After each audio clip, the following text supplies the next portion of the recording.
समझ ही नहीं सकता। तो फिर होता क्या है मेरे भाई कि एक ख़ास पर्टिकुलर निशानी होती है। जिस तरह मैंने आपको बताया ना, इशारा होता है भाई, मैं खांसूंगा तो रुक जाना, सही है, मैं खांसूंगा तो रुक जाना। आपने ये देखा होगा कि भाई ट्रेन रुकी हुई है, पीछे से विसल मारी किसी ने, विसल मारी, पहली मारी, दूसरी मारी, तीसरी मार दो तो गाड़ी चल पड़ती है। कैसे चल पड़ती है? उसका मतलब ये होता है कि एक खास पैटर्न होता है जिसके खास मतलब होता है। भाई तीसरी 3 दफ़ा मारूंगा तो चलना है, 1 दफ़ा मारूंगा तो रुकना है, 2 मरतबा मारूंगा तो स्लो होना है, एक्सेट्रा। ठीक है। तो इसमें भी क्या होता है, यहाँ पर हमारे पास जो कोड्स होते हैं, जो हमारे पास अल्फ़ाबेट्स होते हैं, उनका भी एक मीनिंग होता है। क्या मतलब भाई? मसलन मैं ए बात कर रहा हूँ ना, अगर मैं एक बात कर रहा हूँ तो कंप्यूटर उसे मैं एक मिसाल दे रहा हूँ, ये कोड नहीं है, मैं एक मिसाल दे रहा हूँ, उसको समझता है 0101, मिसाल दे रहा हूँ, ठीक है। उससे समझेगा 0101, यानी अगर कंप्यूटर में कहूँ तो वो 0101 है, मैं अपनी लैंग्वेज में कहूँ तो क्या होगा, वो क्या कहूँगा, उसको ए कहूँगा। ठीक है। तो इंटरप्रेटर क्या करता है, कहते हैं अच्छा यार ए है, अब कंप्यूटर में कोड देखते हैं, यार कौन से कोड पे ए बन रहा है, यार इस कोड पे ये बनता है। यानी अगर ये कोड हो तो कंप्यूटर जो है वो उसको यानी अपने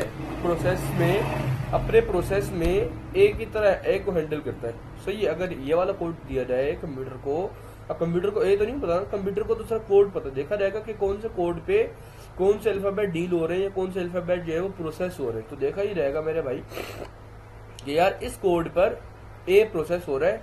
अच्छा भाई सही है। अब मैंने मिसाल के तौर पे लिखा ए आदिल, मैं एक मिसाल देता हूँ, सही है। अब वो क्या करेगा, वो कहेगा अच्छा यार पहला ए है तो हमने ये भेज दिया, दूसरा ए था, अच्छा भाई इसकी को कॉपी किया, आगे भेज दिया।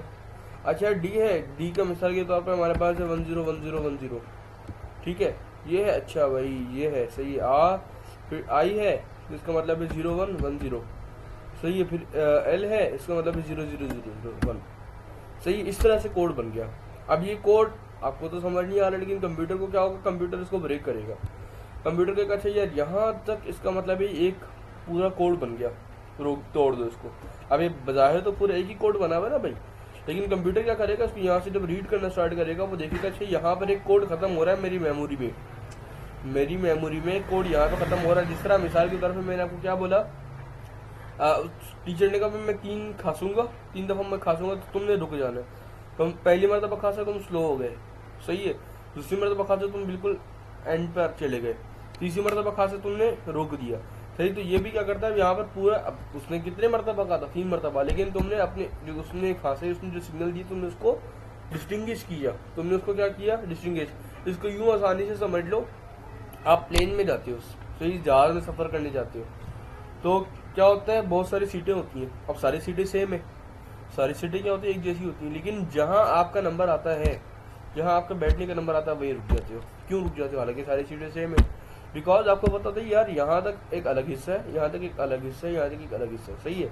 आपको तो पता है। इसी तरह कंप्यूटर को भी इस कोड में पता है, वो देखते हैं यार अच्छा यहाँ तक एक कोड मुकम्मल हो रहा है, सही है, रुक गया, इसको डिस्ट्रीब्यूट किया। इस तरह करते करते हमारे पास वो बाइनरी कोड में कन्वर्ट कर देता है। और ये हमारे पास जो कंप्यूटर है ना, वो सिग्नल्स में करता है। कंप्यूटर 101 बेसिकली रिप्रेजेंटेटिव है।